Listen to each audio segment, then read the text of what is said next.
చక్కని సీతకి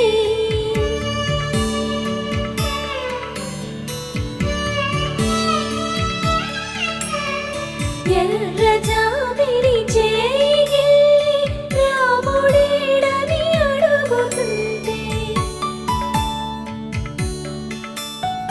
చూడలేదని పెదవి చెప్పే చెప్పలేమని కనులు చెప్పే నల్ల పూస